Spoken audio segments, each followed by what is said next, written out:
Hello and welcome to everyone who is joining us. My name is Krista Jeck and I'm the president of the Lakeville Area Chamber of Commerce. And this Real-Time Solutions webinar is brought to you in partnership by the Apple Valley, Burnsville, Hastings, Lakeville, and River Heights Chambers of Commerce. And the goal of these webinars is to help us address business concerns and questions as we continue to navigate through this pandemic. I do want to give a special thank you to our series sponsor, Comcast. And just a couple housekeeping items this morning. Just a reminder that everyone is muted and we are recording this and it will be available on your local chambers websites after the fact. We are here today to hear from Tyler Kistner, who is running for office in Congressional District 2. Tyler, welcome. Thank you for joining us this morning. And moderating this morning's discussion is Brady Folkstead, and Brady is the Vice President of Commercial Lending at Lakeview Bank here in Lakeville. And so Brady, thank you as well for being here. Brady is going to be asking Tyler some questions based on the topics that were requested by you when you registered for this webinar. And I know that we've got a lot to get to. So Brady and Tyler, I am going to turn it over to you guys. Excellent. Thank you, Krista, very much. And again, welcome, Tyler. Again, for the audience, I am Brady Folkstead. I'm a member of several of the chambers that are sponsoring this webcast today. A couple of housekeeping things as we move through. I know our business community is eager to hear from all of our candidates. Just so we can get to most of the topics that people requested as they registered for today, we'll attempt to keep the answers to about 2 minutes apiece as we run through, just so the people watching understand. When we're at about the minute 30 mark, my background will turn yellow, and then when we do hit the 2 minute mark, it turns red, just so our candidates, although we only have one at a time on, they know that we need to move on to the next question. With that, Tyler, again, welcome. Thank you so much for being with us. We appreciate that. As we learn through these questions, first, we'd like to know a little bit about you. If you could tell us a little bit about yourself, maybe what prompted you to run for office, and then also, I think there was a special near election surprise in your family. You could tell us a little bit about that too. Absolutely. No. So born and raised in Minnesota, married my high school sweetheart. We have a 4-year-old daughter. And as you're saying, yes, we have a wonderful little October surprise on the 14th, day before mine and my wife's 10-year anniversary. We had our second child, a little baby boy. So being Gabriel, we brought little Gabriel home, and my daughter within 10 minutes was talking about how cute he was, and then was wondering when we were going to have our little sister next. But no, things are going really well. Both mommy and the baby are healthy and happy, and our little girl is helping out as much as she can. And after I graduated from the University of Minnesota, Twin Cities, with my wife, I commissioned as an officer in the Marine Corps. I served 9 years. Doing 4 overseas tours. Most of my time in the Marine Corps, I served in Marine Special Operations. And then my last couple of years, I worked national level policy, national security strategy, and then liaised and worked with Congress on the legislative process. Coming back to Minnesota, me and my wife always wanted to come back here. It was just the Minnesota values and those family values that we really grew up on, that we wanted to raise our family with. And I had a lot of friends and family kind of encourage me to run for office. And it was really on that platform an idea of just servant leadership and being a resource to this district, just as I carried myself through the Marine Corps, of being a resource to the men and women I led through the toughest, most chaotic situations. It's bringing the same thing to Congress, being able to use my experience in leadership and integrity to help get rid of the divisiveness by being able to work with people from all different backgrounds, walks of life, and viewpoints. Whether you're Democrat or Republican, it's an independent thinker who knows how to bring people together, accomplish the mission, and set forth to bring prosperity, not just for our generation, but for future generations to come. And as a millennial, it's that new generation of political leadership to look out for American families and really Minnesota families. Great, thank you. Thank you very much. I know as you started your run for office, you probably didn't anticipate how 2020 ended up going. No one anticipated 2020. To say this year's ideal. Yeah. COVID-19 has been a huge impact for what we represent, the Dakota County area, but across Congressional District 2, especially in the events, hospitality, and our restaurant industries. As we move forward, what is it, if elected, that you may be able to support to help get these businesses back on track that are vital employers in our communities? No, and as a Marine, I definitely know how to advocate and put up a fight to make sure I'm being a resource to those that I'm leading, and for this district being a representative. What we're seeing, and I'm going across the district and I'm talking to people over in, Lake City down in Wabasha, up over in Red Wing, and then businesses throughout Dakota County, Lakeville, and going up into, Burnsville and Egan. Every small business is saying the same thing, whether you're, a restaurant or you're an insurance business. Everyone is bringing up the same issues, and it's ensuring we find relief for those who are affected most, and that's the small businesses and the workers, and making sure we're doing everything we can to get people back to work safely and effectively while still protecting the most vulnerable. And as you're looking at this, finding a way to get another PPP. If you can't open up the economy, you have to provide something for the businesses so they can stay afloat, because you're talking to families that are dumping in their entire life savings just to keep their businesses alive and keeping employees employed. And it shouldn't be up to that. So looking for a way to extend the PPPs, making them more flexible, also ensuring that you're protecting the small businesses and getting a $200 billion loan. I mean, I was talking with Congressman Dean Phillips, and when you look at it, he works on the Problem Solvers Caucus. It's a group of 25 Republicans, 25 Democrats that come together every other week. They created a bipartisan bill, and then it was completely scrapped by my opponent and Nancy Pelosi for a wish list, frustrating Dean Phillips and frustrating a lot of Republicans and Democrats alike. Thank you. It's going to be vitally important as we continue to move on here. Another question that lots of our employers and the employees have is healthcare. It's huge. It's a huge employee benefit. It's been rapidly changing. As we continue on through that changing environment, what are your plans to either protect and or replace ACA, and what would that look like in today's climate? No, and we need to protect people with pre-existing conditions and make sure we continue to care for them and provide the healthcare opportunities. But when you look at healthcare, I mean, once Obamacare was brought into the system, people's premiums and deductibles, I mean, just continue to skyrocket. People are paying almost $10,000 a year. And you got to find a way to address the skyrocketing cost and cut down to make sure healthcare is affordable. I mean, one thing you can do is get rid of the state lines and allow people to go across country to create that competition. I mean, you can do it with auto insurance. Why can't you do it with health insurance? At the same time, you have to push for more transparency in the healthcare system and allow it to be patient-centered, because you want to know how much you're paying for and what the cost of, the prescriptions, what's the cost of everything that you're going to be getting, and getting rid of these hidden surprises in, the healthcare system. At the same time, working with the businesses to make sure you open up access to health savings accounts where people can put pre-tax dollars into health savings accounts while giving tax credits to the small businesses. I mean, those are a few steps you can do right now, but this is something that you have to bring experts from every field, because it's not just health insurance. It's also healthcare, it's medical technology, pharmaceutical. I mean, the administration has already allowed pharmaceuticals from Canada to come down to create more competition, but we need to address the pharmaceutical cost too by bringing back the manufacturing here in this country and not keeping it overseas, while at the same time allowing pharmaceutical companies from both Canada and Europe to come in to create more competition to drive down that cost. Great. As we talked about taxes, it's a good segue into the next question here. Tax reform has been a hot topic over the last 4 years, and it heats up every major election cycle. As we move on, small businesses, it's vitally important to them. There's a proposal out there currently for a 15% minimum corporate tax. What would your position be on such a tax proposal? And with that, what would you do to help control taxes for our small businesses? On the federal level, it's definitely, we're one of the fifth highest tax states in the country. But on the federal level, the tax cuts that the Trump administration put in was actually very beneficial for businesses across the country.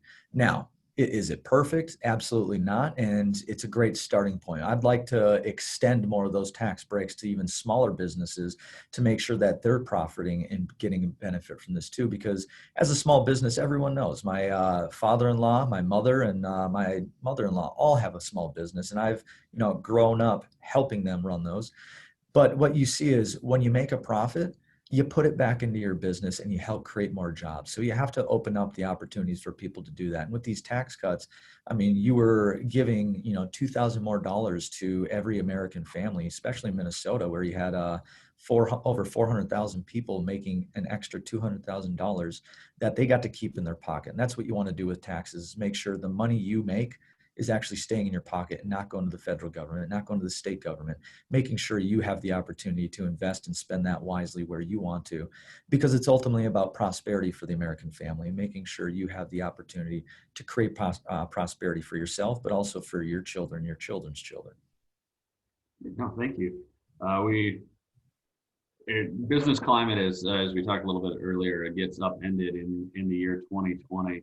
One of the things that has become in the spotlight is criminal justice reform and criminal justice in general. Now, this is at the federal level, so it's a little different here, but what is it that we could do at the federal level that might help our states and local municipalities improve the public safety climate, as the safety of patrons at businesses, employees, and the property of business owners is vitally important to a functioning local economy for us? No, and this is an issue you're hearing not just across this district, you're hearing across the state, but everyone always asks, hey, how are you going to keep our communities safe? How are you going to keep our businesses and the climate safe? I mean, when I was in the Marine Corps, I was always in third world countries because we were trying to create a secure environment for businesses to actually have an opportunity to thrive. And we need to do the same here in Minnesota. And you cannot defund the police. The first option is making sure that these local communities, these local towns and municipalities have the resources to fund their law enforcement and to make sure that they have the resources necessary for effective training and also the equipment to carry out their jobs effectively, to keep our communities safe, to keep our businesses safe, and not allow them to be burned down and not allow them to be looted. You have to look out for the community. You have to look out for the safety and security, and you have to uphold law and order. And that is through resourcing your law enforcement and ensuring that they have what they need to keep us safe. No, thank you. And much to that same degree, over the past several years, Minnesota's had a pristine reputation, which led us to be able to have things such as national political conventions, the Super Bowl, Ryder Cup, Final Four. Fast forward to this year, we were ground zero for a lot of the happenings in social justice, which changed the climate a little bit, or at least the perception of the climate in Minnesota. It did. And I mean, you saw 1,500 businesses in Minneapolis, St. Paul area burned down and looted. I mean, if you talk about 1,500 businesses, that's 3 Mall of Americas right there that are just decimated and ruined. And those are small businesses where those people were literally putting every dime they made into their business to just keep it up. And not a lot of them had insurance for riots or protests. So it's disheartening to see what happened to those who are actually creating economic prosperity for their communities. You have to look out for those people. And I mean, small business makes up the majority of the American economy. So you have to look out for them. You have to put them first and foremost. And that's why, the largest small business organization, the NFIB, actually endorsed me because they see me as someone who's going to be a strong advocate for those that are affected the most, and that's the small businesses. As part of that advocacy, as if you are elected to Minnesota's congressional delegation, what is it that you could do to help restore some of Minnesota's reputation for a great place to host these sorts of events? Talking to a Viking fan to try to get back the Super Bowl here and have the first team to have a home game in a Super Bowl. I'll be a strong advocate for that one. But no, it's continuing to be that leader. It's continuing to be that person who is going to take the voices, the interest, and the priorities of the constituents and always be a strong advocate in DC to make sure your voices are always at the table. And it's one person who is going to always be speaking on Minnesota, bringing back that safety and security and highlighting just what is so beautiful, what is so great about not even just this district, but this state, and fighting to bring back a lot of those benefits that we did have before the pandemic and before the riots and protests. Great. Now, this question, we know, not just in the second congressional district, not just in Minnesota, but nationally, there's definitely a lot of divide. In order to get anything done, we do need to work together. I'll ask both sides of this question, so we'll stick to the first side first. In that spirit of bipartisanship of getting things done, the microcosm here is what is it that you and your opponent would most likely agree on for a policy issue? What is it that we don't agree on? I mean, what is it that you do agree on? Oh, sorry, I misheard you. Yeah. What is it we do agree on? Yeah. I mean, both of us are trying to fight for infrastructure. That is one thing that we are both continuing to say, we agree on, as well as education and what is a benefit of education. It's not always a 4-year degree. It's, just as much a technical school to get people into the trades, because if you're going to speak highly of infrastructure, you're also going to need a lot of people in the trade work too. But infrastructure is vital for this district. And it's not just, roads and bridges. It's also rural broadband, because with this pandemic, you saw a lot of people just moving out of the cities and getting more into the suburbs and the rural part, which is this district, and making sure we have the infrastructure necessary to allow these local communities, allow the municipalities to continue to grow and prosper, especially, Lakeville and everywhere in Dakota County. Having the means for a lot of these farms and businesses to get their goods into the markets. So that is one area that we both agree on, and something that we need to take our 20th century infrastructure and move it into the 21st. Okay. Now, I did promise the flip side of that question, which is where you were going.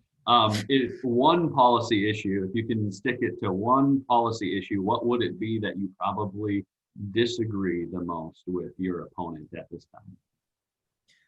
I think the one policy issue is not so much policy, it's just in regards to conduct. And it's just truly being bipartisan. When you look at my opponent, she talks bipartisan, but her actions speak completely opposite. She votes with her party over 97% of the time.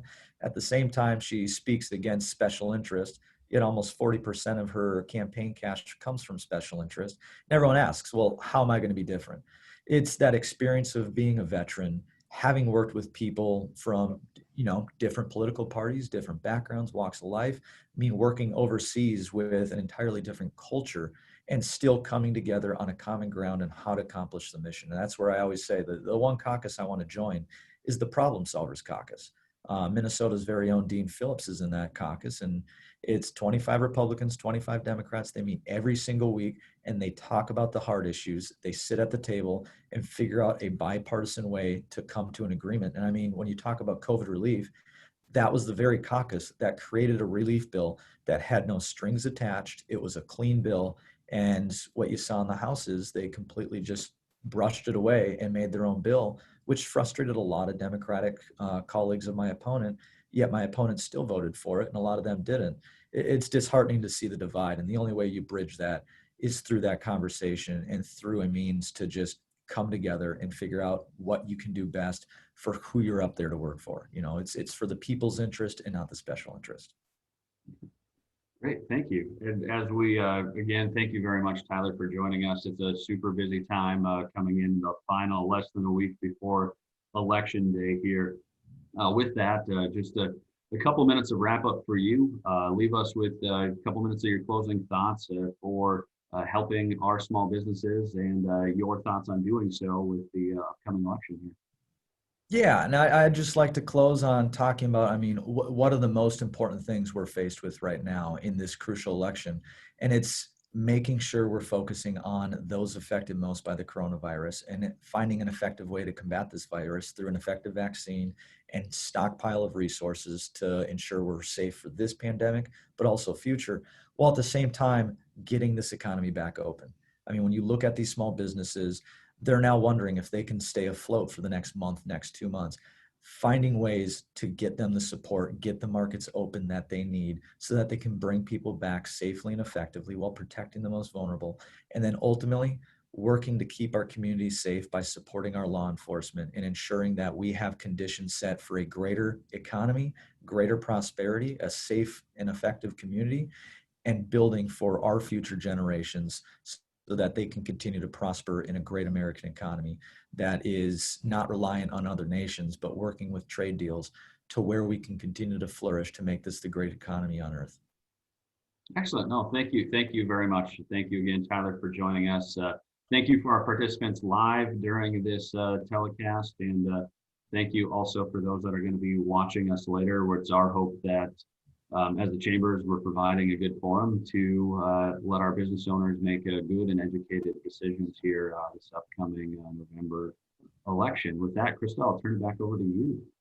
Yes, so thank you, Tyler, for being here. Thank you, Brady, for moderating that discussion. It was a great discussion, and I hope everyone found value in it. Again, thank you to our series sponsor, Comcast. And so just so everyone knows, our next webinar will be on Wednesday, November 11th. We will be hearing from national speaker and author Eric Thurwanger, and he will be talking to us about the importance of all forms of communication in our workplace. So I think it's going to be very impactful. And so watch your local chamber for links to that webinar. And again, a reminder that this webinar is a series of real-time solutions brought to you by the Apple Valley, Burnsville, Hastings, Lakeville, and River Heights Chambers of Commerce. And again, if there's topics that you would like us to consider, please reach out to your local chamber and let us know what you'd like to hear about, and we will work on that. And so again, with that, gentlemen, I will say thank you very much for being with us this morning. And as I said earlier, it's going to be in the 40s today, so everyone get out and have a great day. Enjoy the day. Excellent. Thank you so much. Take care. Thank you. Bye-bye. Bye.